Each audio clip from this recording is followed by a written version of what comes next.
چطور به فتنه زنان روبرو نشویم؟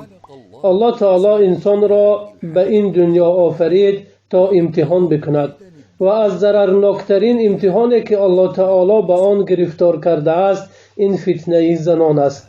پیامبر صلی الله علیه و سلم فرمودند پس از من زیان‌آورترین فتنه‌ای که برای مردان بر جا میماند فتنه زنان است. حدیث با روایت امام بخاری و مسلم.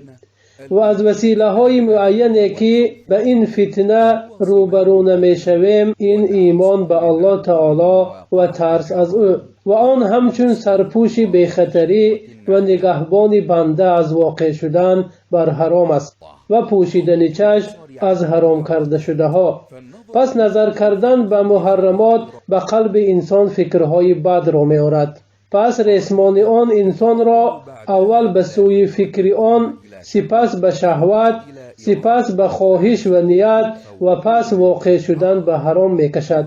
و برای دفع کردن و دور کردن فکر و خیالهای بد باید انسان نفس خود را به آن چیزی که به دینش و یا دنیاش فایده می آورد مشغول سازد.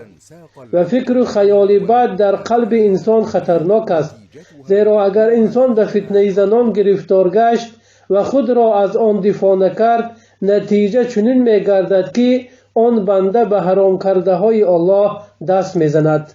و از وسیله های دفاع از فتنه زنان این ازدواج برای شخصی که قادر است و یا روزداری برای شخصی که قدرت ازدواج را ندارد. و در حدیث آمده است که پیامبر صلی الله علیه و سلم فرمودند کسی که توان ازدواج کردن را دارد پس ازدواج کند، زیرا ازدواج کردن سبب حفظ چشم و شرمگاهش می شود. و کسی که توان ازدواج را ندارد روزه بگیرد، چرا که روزه شهوت را ضعیف و راه را به شیطان مسدود می نماید. حدیث با روایت امام بخاری و مسلم. امام ابن عربی رحمه الله گفت چقدر خوردن انسان کم گردد همانقدر شهوت او ضعیف می گردد، چقدر شهوت ضعیف گردد همانقدر گناه کم می گردد.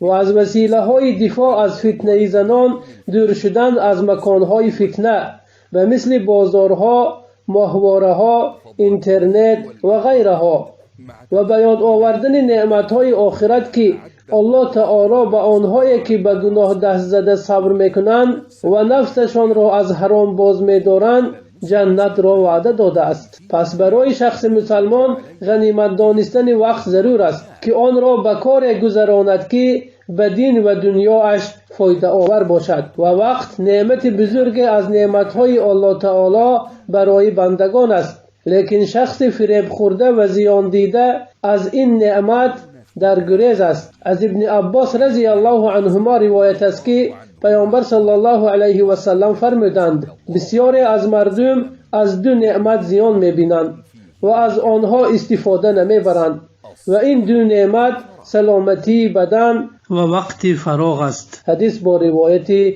امام بخاری.